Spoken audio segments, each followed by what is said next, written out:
Bismillahirrahmanirrahim. Assalamualaikum warahmatullahi wabarakatuh.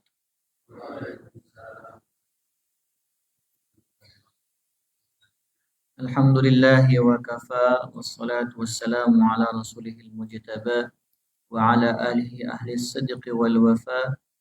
Allahumma salli wa sallim wa zid wa barik ala habibina wa syafi'ina maulana Muhammad sallallahu alaihi wa ala alihi wa ashabihi wa man sara ala nahjihi ila yaumil qiyamati amma ba'd. Bapak Ibu jamaah salat subuh Masjid Al-Ikhlas yang dimuliakan Allah.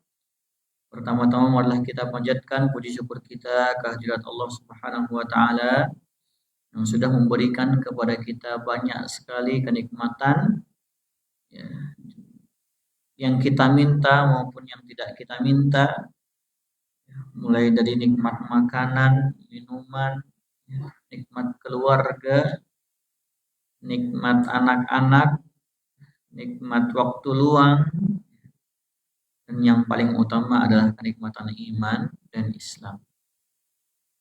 Kalau kita sudah punya keimanan itu, istilah kata kita sudah mendapatkan tiket ke surga. Ya. Karena baginda Rasulullah bersabda, ya, kullu ummati yadkhulul jannah, setiap seluruh umatku masuk surga. Kata baginda Rasulullah, illa man aba, kecuali orang yang tidak mau. Lantas para sahabat heran, wahai Rasulullah, apakah ada orang yang tidak mau masuk surga? Maka beliau menjawab, man ata'ani dakhalal jannah wa man 'asani dakhalan nar. Yang mentaatiku maka dia akan masuk surga, yang mendurhakaiku maka itulah orang-orang yang enggan untuk masuk surga, yang tidak mau masuk surga. Maka insya Allah kita semua masuk surga. Amin. Tinggal PR-nya ya, apakah kita naudzubillah ya, jangan sampai kita mampir dulu ke neraka. Ya. Ya, setiap seluruh umatnya Nabi Muhammad insya Allah masuk surga. Cuman kan ada yang direbus dulu di neraka ya, karena dosa-dosanya. Nah, semoga kita masuk surga ya, syukur-syukur tanpa hisab ya, langsung masuk surga. Salawat dan salam selalu tercurah kepada junjungan kita Nabi besar Muhammad sallallahu alaihi wasallam yang sudah membawa kita dengan seluruh usaha, pikirannya, tenaganya, perjuangannya ya, dari zaman jahiliyah menuju ke zaman yang Islamiah seperti sekarang ini. Yang bahkan beliau di akhir hayatnya sudah mengkhawatirkan kita, di mana di akhir hayat beliau yang beliau katakan adalah ummati, ummati, ummati, umatku, umatku, umatku. Semoga Allah pertemukan kita dengan beliau di telaganya, yang mana sebagaimana sabda beliau, barang siapa yang minum dari telaga beliau ya, maka fala yatma'u abadan ba'daha, maka tidak akan haus selama-lamanya. Nah, kalau orang sudah berkumpul dengan Nabi Muhammad di telaganya, insya Allah akan bersanding juga dengan Nabi Muhammad di surga. Amin. Dua kenikmatan paling besar di surga itu, yang pertama adalah bisa melihat Allah. Ya. Kita nanti bisa melihat Allah.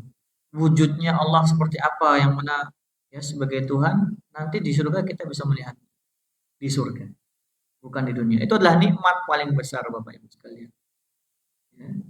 Kalau kita sudah diberi nikmat di surga nanti, kemudian Allah tampakkan ya, wujudnya, maka itu semua melupakan kita pada nikmat-nikmat yang sebelum-sebelumnya. Itu yang pertama, nikmat melihat Allah. Yang kedua adalah bisa bertetangga, berdampingan dengan Rasulullah Sallallahu Alaihi Wasallam. Nah, Bapak Ibu yang dimuliakan Allah Subhanahu Wa Taala, di pertemuan yang lalu, kalau boleh kita mereview sedikit, kita masih berada pada surat An-Naba, yang mana surat An-Naba ini berisi tentang penetapan Allah atau bantahan Allah terhadap orang-orang yang tidak mempercayai akan adanya hari kiamat. Ya. Di awal-awal surat ini sudah dijelaskan ya tentang pertanyaan Allah Yang mana pertanyaan itu tujuannya adalah untuk penegasan, ya, justru sebagai penegasan, penetapan. Ya, kemudian di pertengahan surat itu tentang bagaimana nanti keadaan orang-orang yang tidak beriman, keadaan orang-orang yang tidak meyakini akan adanya hari kiamat. Kemudian juga ya di tengah-tengah surat juga sudah dijelaskan tentang bagaimana keadaan hari kiamat itu ya. Wa futihadis sama'u fakanat abwaba ya. Awan-awan itu seakan-akan terbuka. Wal jibal saroba ya. Wasuyiratul jibal dan gunung-gunung itu diperjalankan. Ya, itu sudah kita bahas semuanya. Kemudian juga tentang balasan orang-orang yang tidak beriman. Kemudian terakhir di pertemuan yang lalu kita sudah membahas tentang ganjaran balasan bagi orang-orang yang bertakwa. Innalil muttaqina mafaza. Ya, bagi orang-orang yang bertakwa itu mereka akan mendapatkan kemenangan. Apa bentuk kemenangannya? Ya, mendapatkan kebun-kebun ya yang banyak buahnya dan juga mendapatkan apa kemarin ya, gelas-gelas yang berisi minuman-minuman ya, dan juga mendapatkan ya, pasangan-pasangan di surga begitu ya. Dapatkan bidadari lah istilah kita ya. Kemudian mereka tidak akan mendengar hal-hal yang sia-sia ya. Intinya orang-orang yang beriman mereka akan mendapatkan keridhaan Allah dan mereka akan masuk surga. Ya, yang mana di dalam surga itu ada kebun-kebun, ada gelas, ya gelas diberikan gelas yang berisi minuman-minuman ya, dan lain sebagainya. Nah, ini adalah bagian terakhir ya, sequel terakhir daripada pembahasan surat An-Naba. Di pembahasan yang terakhir ini ayat ke-37 sampai ayat 40 Bapak Ibu sekalian, Allah menjelaskan kepada kita tentang ya, ada dua hal. Yang pertama adalah tentang keagungan dan kebesaran Allah Subhanahu wa taala. Kemudian yang kedua kembali lagi ya pembahasannya pada ancaman Allah kepada orang-orang kafir.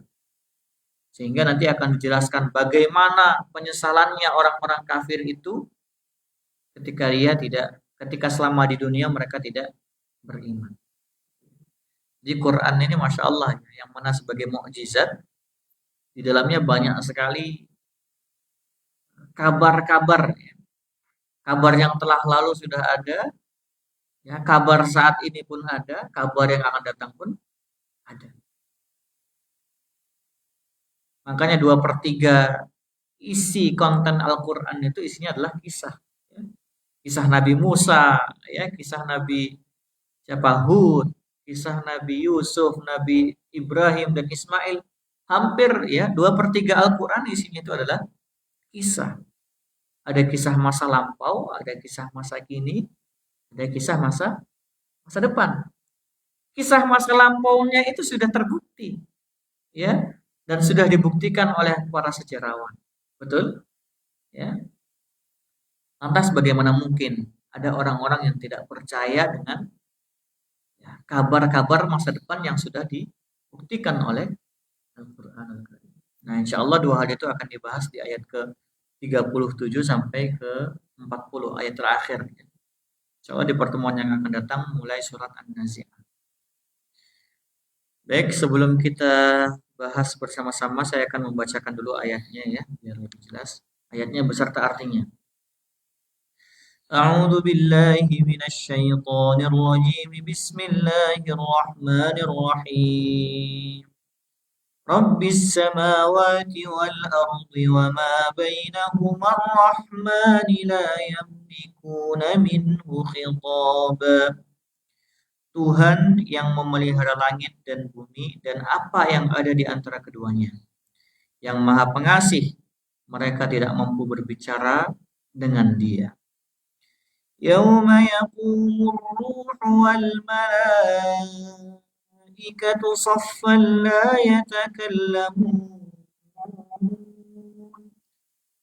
يتكلمون إلا من أذن له الرحمن وقال صوابا.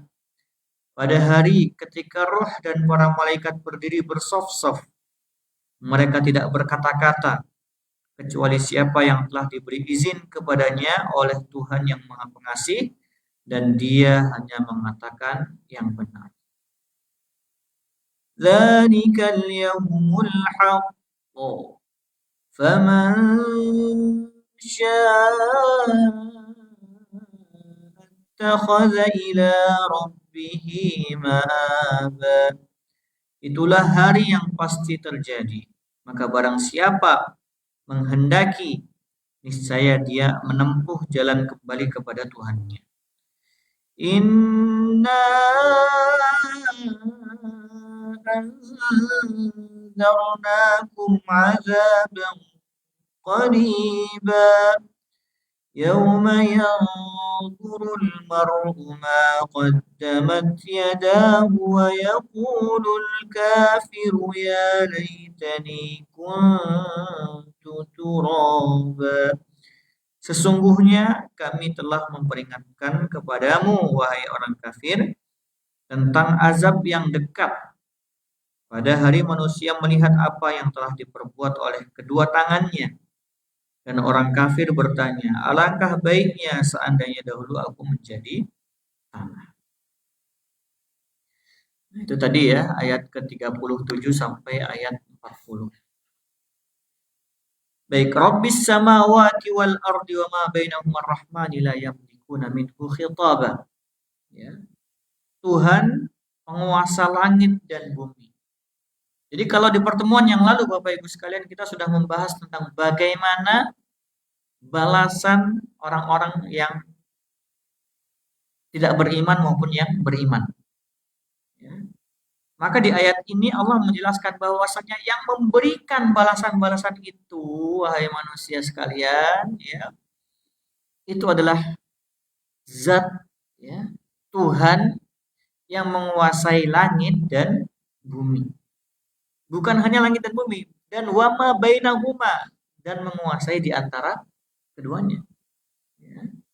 Jadi yang memberikan, ya, surga, yang memberikan gelas-gelas berisi air-air minum yang sangat lezat, yang memberikan bidadari-bidadari, itu adalah Allah Subhanahu wa Ta'ala yang maha menguasai seluruh alam.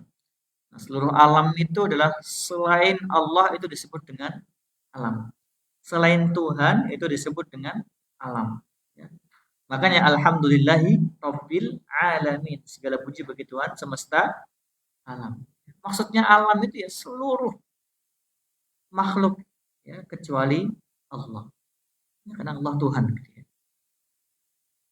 Demikian juga yang memberikan azab, yang mampu menjalankan gunung-gunung, yang mampu membuka langit, kemudian mendatangkan azab bagi orang-orang kafir, itu juga adalah yang menguasai langit dan bumi dan juga kedua. Jadi makanya Allah memiliki sifat Al-Qahhar.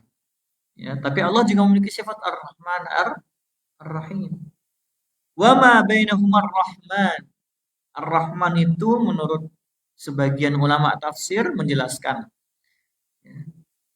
Kalau kita melihat Ar-Rahman dan Ar-Rahim itu kan kalau kita terjemahkan ke dalam bahasa Indonesia itu artinya sama ya, Maha Pengasih, Maha Penyayang. Nah, tapi kalau dalam Al-Qur'an Bapak Ibu sekalian ada perbedaan. Jadi diksi ataupun istilah yang digunakan oleh Al-Qur'an itu tidak ada yang namanya sinonim. Jadi dalam Al-Qur'an tuh nggak ada namanya sinonim. Bahasa Arab itu begitu detail. Jadi kalau Maha Pengasih, Maha Penyayang itu ada Ar-Rahman, ada Ar-Rahim. Sesungguhnya itu ada dalam penggunaannya, dalam penggunaan konteksnya itu pasti ada perbedaan. Nah, menurut ulama tafsir, Ar-Rahman itu adalah kasihnya Allah, ya, kasih sayangnya Allah Subhanahu wa Ta'ala yang menyangkup seluruh makhluknya di dunia ini, yang Muslim maupun yang kafir, ya, yang Muslim maupun yang kafir. Makanya orang-orang non-Muslim itu, ya, orang-orang kafir itu kok banyak ya, kita lihat itu kok banyak yang sepertinya kok Allah beri nikmat banyak gitu ya. Ya karena Allah memberikan rahmat kepada seluruh makhluknya. Nah, ini adalah Rahman, ya. sifat Ar-Rahman ini yang ya, menunjukkan bahwasanya Allah itu merahmati seluruh makhluknya. Tapi kalau Ar-Rahim ya itu menurut sebagian ulama tafsir hanya untuk orang-orang mukmin saja, hanya untuk orang-orang yang beriman saja. Ya. Maka Ar-Rahim itu semenjak di dunia sampai akhirat. Nanti kasih sayang Allah yang Allah berikan kepada orang-orang yang beriman ketika di akhirat nanti itu adalah dengan namanya Ar-Rahim tadi, dengan sifatnya Ar-Rahim. Tapi kalau Ar-Rahman itu hanya untuk di dunia saja. Itu menurut sebagian ulama, meskipun ada pendapat-pendapat yang lain. Tapi di dalam tafsir ini ya, tafsir Al-Munir yang dijelaskan oleh Syekh Muhammad Zuhaili, ya, beliau menjelaskan bahwasanya Ar-Rahman ini adalah untuk yang mencakup seluruh makhluk hidup, yang mukmin maupun yang kafir. Ya, la yamlikuna minhu khitaba. Tidak ada satupun yang bisa pada hari kiamat nanti, ya pada hari pembalasan nanti, Bapak Ibu sekalian, tidak ada yang mampu untuk memulai dialog dengan Allah Subhanahu wa taala, ya. Tidak ada yang bisa. Ya, tidak ada yang bisa. Nah, kemudian ini ditekankan lagi dengan ayat selanjutnya ya. Yauma yaqumur ruhu wal malaikatu saffa la yatakallamuna illa man adzina lahu rahmanu wa qala shawab. Jadi ayat sebelumnya dijelaskan bahwasanya tidak ada satu orang pun yang bisa memulai dialog dengan Allah Subhanahu wa taala. Maka di ayat ke-38 ditegaskan hari di mana ya roh dan para malaikat itu berdiri, bersaf-saf, mereka tidak ada yang berbicara. Tidak ada yang berbicara illa man adzina lahur rahman, kecuali yang diizinkan oleh Allah Subhanahu wa taala wa qala shawab. Mengapa disebutkan ar-ruh dan malaikat? Ar-ruh itu menurut kebanyakan ulama tafsir dijelaskan bahwasanya ar-ruh ini adalah malaikat Jibril. Mengapa malaikat Jibril disebutkan secara khusus? Padahal malaikat Jibril juga malaikat. Ya. Kenapa yauma yaqumur ruhu wal malaikah? Ruh dan para malaikat. Padahal kan malaikat Jibril juga termasuk malaikat. Kenapa disebutkan secara khusus? Gitu ya. Ya, karena malaikat Jibril itu, kalau Allah Nabi Muhammad itu Sayyidul Anbiya wal Mursalin. Kalaulah Nabi Muhammad itu Sayyidul Anbiya wal Mursalin, pemimpinnya para nabi dan rasul, maka Jibril itu adalah Sayyidul Malaikah, pemimpinnya para malaikat. Hari di mana ruh atau malaikat Jibril dan para malaikat itu berdiri bersaf-saf. Disebutkan di sini malaikat adalah karena malaikat itu adalah makhluk Allah yang paling mulia. Secara penciptaan malaikat itu paling mulia. Secara penciptaan, ya, Bapak Ibu. Karena diciptakan dari cahaya. Kemudian mereka tidak bermaksiat kepada Allah. Bahkan mereka mengerjakan seluruh perintah-perintahnya Allah dan tidak bermaksiat. Dan itu memang Allah sudah ciptakan demikian, gitu ya. Maka secara penciptaan malaikat itu adalah makhluk Allah yang paling mulia. Akan tetapi manusia juga bisa lebih mulia dari malaikat, tapi juga bisa lebih hina daripada hewan. Lebih mulia kalau misalkan manusia itu bisa mentaati Allah, ya, bahkan sampai yang mengalahkan malaikat bisa jadi begitu ya dalam ketaatan. Itu manusia bisa lebih mulia daripada malaikat. Tapi secara penciptaan, memang malaikat itu makhluk yang diciptakan oleh Allah Subhanahu wa taala paling mulia. Yaitu karena itu tadi ya. Karena yang pertama diciptakan dari cahaya, yang kedua karena mereka tidak bermaksiat kepada Allah Subhanahu wa taala. Maksudnya apa? Kalaulah malaikat saja ya berdiri di situ ya, berdiri bersaf-saf. Ya apalagi kita. Ya, kalaulah malaikat saja tidak bisa berbicara, berdialog dengan Allah Subhanahu wa taala kecuali dengan izinnya, apalagi manusia.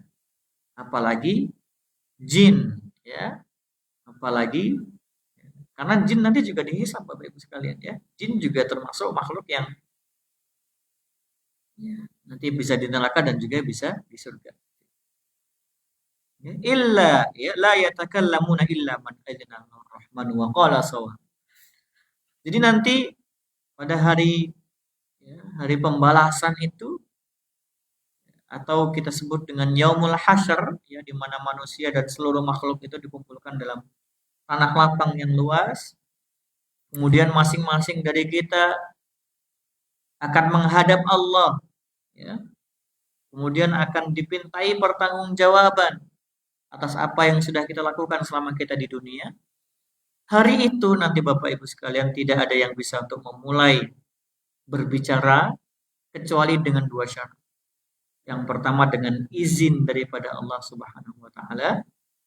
Ya, kalau sudah diizinkan bicara baru kita bisa berbicara, baru bisa kita mempertanggungjawabkan. Kemudian yang kedua waqala shawaba. Dan kita bicara pun nggak bisa kita mengelak ya, kita mengelak berbohong ya, nggak bisa. Jadi apapun yang kita katakan adalah hal-hal yang benar, adalah sebuah kebenaran. Makanya di dalam ayat yang lain itu dikatakan ya eh, bahwasanya pada hari itu nanti yang berbicara bukan hanya mulut kita, tapi seluruh anggota tubuh kita itu akan akan mempersaksikan hal-hal yang betul. Jadi kita tidak bisa berbohong. Kita tidak bisa berbohong. Nah, ini menjadi peringatan kembali bagi kita Bapak Ibu sekalian bahwasanya ya, apa yang kita lakukan selama di dunia itu pasti akan ada balasan. Pasti akan ada balasan. Kita menzalimi orang, naudzubillah ya. Pasti akan ada balasannya. Kita dizalimi pun yakinlah bahwasanya orang yang menzalim kita pasti akan mendapatkan balasan yang setimpal. Dan ini sudah kita bahas di ayat-ayat sebelumnya, ya, di dalam surat yang sama An-Naba. Bahkan kita pun ya, dalam setiap sholat kita kan kita berikrar Maliki Yaumiddin yang menguasai hari pembalasan. Maka sungguh aneh Bapak Ibu sekalian kalau misalkan ya, manusia itu apalagi yang muslim dalam setiap sholatnya berikrar Maliki Yaumiddin tapi masih berani korupsi, masih berani menggibah, masih berani menzalimi orang, ya, masih berani apa lagi? Ya, itu sebenarnya sungguh lucu. Berarti ketika dia mengucapkan Maliki Yaumiddin itu dia hanya mengucapkan saja, tapi tidak sampai kepada hatinya. Nah, oleh sebab itu, ya, ketika kita sholat itu apalagi minimal Al-Fatihah, ya, minimal surah Al-Fatihah itu kalau bisa masing-masing dari kita ya setidaknya membaca terjemahannya. Nah, ketika sholat itu jangan sampai kita hanya diucapkan secara lisan, namun tidak kita hayat. Padahal kandungan surah Al-Fatihah itu Bapak Ibu sekalian ya, sangat dahsyat ya. Mengapa Al-Fatihah itu disebutkan dengan Ummul Kitab, ya, ibunya dalam tanda kutip ya, ibunya Al-Quran. Gitu ya. Ya karena memang Al-Fatihah ini adalah ya ringkasan lah ya, ringkasan apa yang terdapat dalam Al-Quran. Ya, dalam Al-Fatihah ini ada pujian kepada Tuhan, pujian kepada Allah. Kemudian juga ada pengharapan manusia. Ya, kemudian dalam Al-Fatihah juga ada isi pembahasan tentang kisah masa lalu. Gitu ya. Semuanya sudah terangkum dalam surah Al-Fatihah. Oleh sebab itu, mengapa Allah perintahkan kita yang menjadikan surah Al-Fatihah ini adalah surat wajib ya dalam sholat, bahkan menjadi rukun, yang mana kalau tidak dibaca itu menjadi ya, sholat kita batal. Menurut jumhur ulama fikih itu Al-Fatihah ini adalah surat yang wajib untuk dibaca. Kalau nggak dibaca, ya sholat kita tidak sah. Nah, ya, jadi Maliki Yaumiddin yang menguasai hari pembalasan. Itulah ya kita harus yakin bahwasanya apa yang kita lakukan itu pasti akan ada balasannya. Faman ya'mal mithqala dzarratin khairan yarah wa man ya'mal mithqala dzarratin syarran yarah. Ini penegasan lagi ya. Zarrah itu Bapak Ibu sekalian itu ya biji sawi ya, kalau tidak salah ya. Wa man ya'mal mithqala dzarratin khairan yarah. Barang siapa yang melakukan hal-hal kebaikan meskipun itu sebesar biji sawi, maka dia akan mendapatkan balasan yang setimpal juga. Wa may ya'mal mithqala dzarratin syarran yarah. Dan juga barang siapa yang melakukan keburukan meskipun itu hanya sebesar biji sawi, maka dia juga akan mendapatkan balasannya. Nah, tapi di antara kemurahan Allah itu Bapak Ibu sekalian, kalau orang bersedekah itu balasannya bisa jadi tidak sesuai. Bisa jadi berkali-kali lipat. Ya, itu kemurahan Allah Subhanahu wa taala. Tapi kalau keburukan ya balasannya ya setimpal, tidak dilipat gandakan. Tapi kalau kebaikan, pahala dan kebaikan yang kita dapatkan itu bisa berkali-kali lipat dari apa yang sudah kita berikan. Dalilnya jelas, man jaa bil hasanati falahu asyru amsalihha. Wa man jaa bis sayyi'ati fala yujza illa mislaha wa hum la yuzlamun. Man jaa bil hasanati falahu asyru amsalihha. Barang siapa yang mendatangkan sebuah kebaikan, falahu asyru amsalihha, maka dia akan mendapatkan 10 kali lipat yang setimpal dengan itu. Artinya 10 kali lipat dari itu. Wa man jaa bis sayyi'ati, dan barang siapa yang keburukan, fala yujza illa mislah, maka tidak dibalas kecuali dengan yang seperti itu. Bayangkan, ya. Nah, oleh sebab itu ini menjadi motivasi bagi kita untuk semangat beramal baik dan menjauhi hal-hal yang buruk, ya, apalagi yang sifatnya sosial. Kalau sifatnya hanya hablum minallah saja, hubungan kita dengan Allah, mungkin Allah Maha Pengampun, kita bertaubat selesai. Tapi kalau sifatnya sosial, kita menzalimi orang lain, kemudian orang itu tidak ridho, gitu ya, tidak ridho dengan apa yang kita lakukan, dan kita tidak meminta maaf, naudzubillah, nanti urusannya di akhirat. Ya, pengadilan akhirat itu lebih dahsyat, ya, jauh lebih dahsyat daripada pengadilan dunia. Ya, kalau masalah sosial ya kita hutang tapi nggak dikembalikan, itu bahaya, hati-hati. Ya, maka ini menjadi penyemangat ya, bagi kita.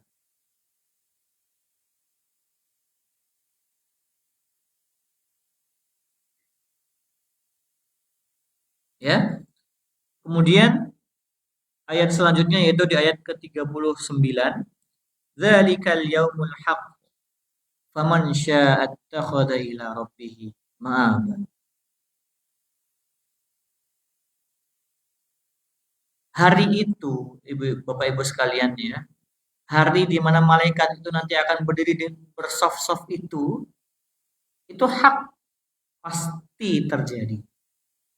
Ya, pasti terjadi. Maka di sini Allah kasih kuncinya, faman syaa'a attakhadha ila rabbih ma'aba. Maka barang siapa yang mau selamat gitu ya pada hari itu, hendaknya ittakhadha ila rabbih ma'aba, hendaknya menjadikan Tuhannya itu sebagai tempat kembali.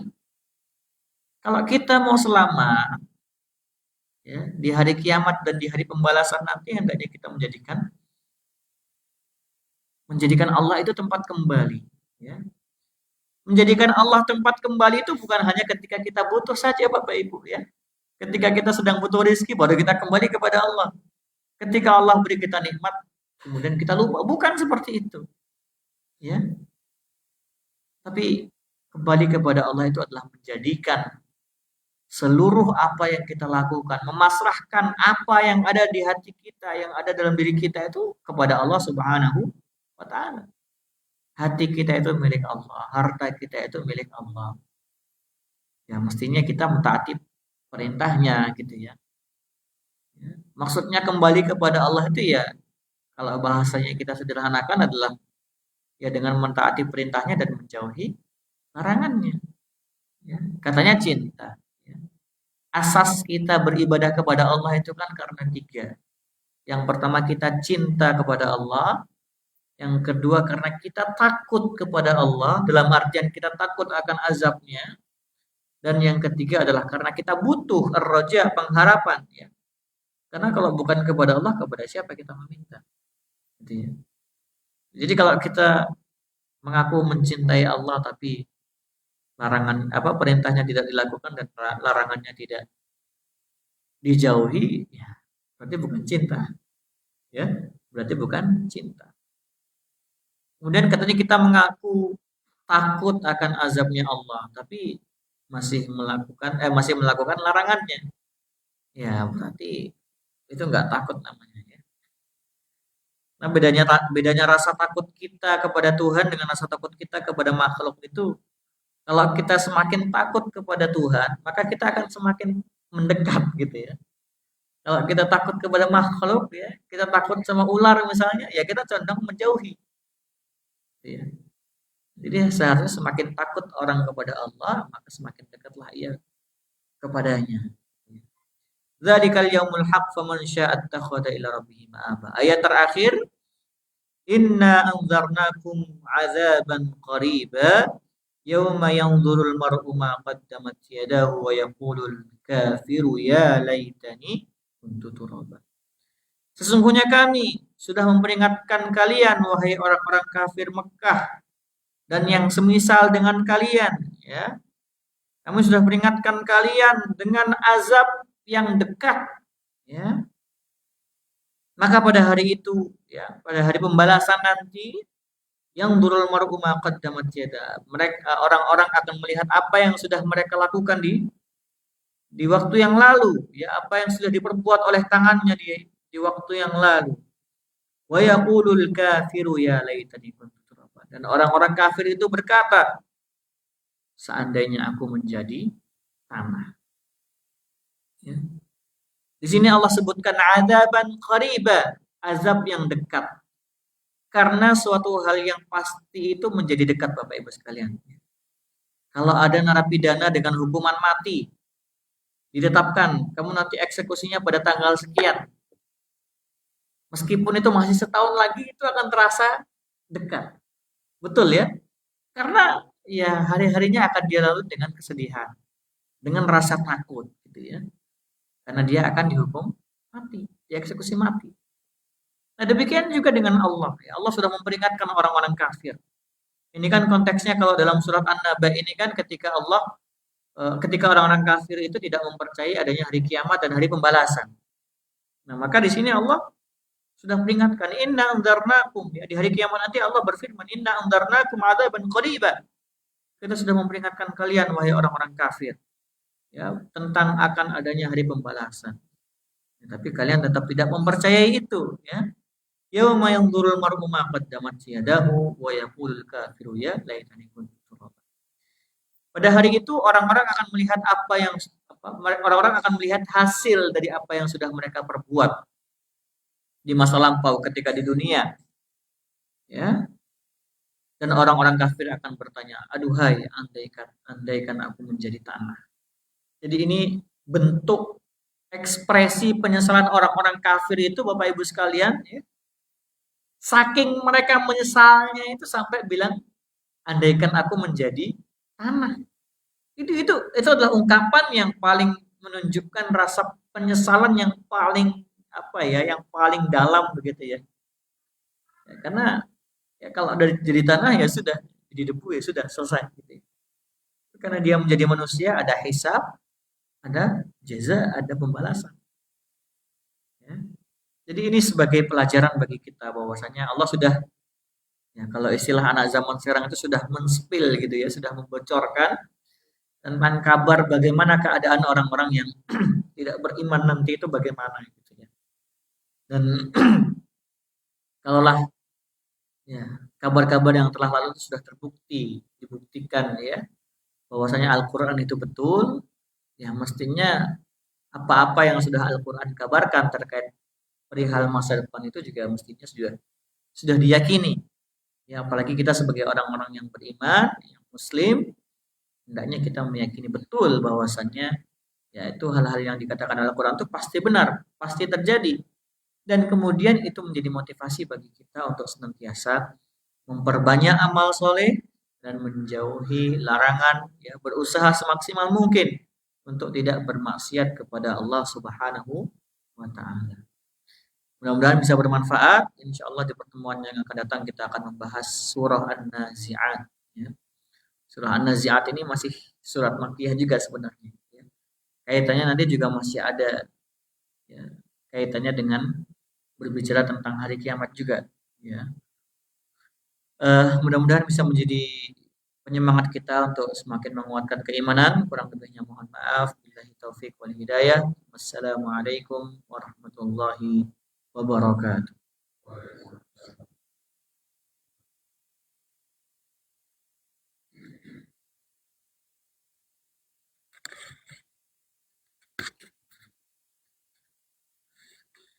Jazakallah Ustaz Fikri yang telah menyampaikan materi tafsir pada pagi hari ini. Bapak Ibu sekalian, di depan Serambi sudah disediakan sarapan pagi. Insya Allah nanti sama-sama kita akan sarapan pagi. Monggo kami persilahkan untuk ke depan Serambi. Assalamualaikum warahmatullahi wabarakatuh.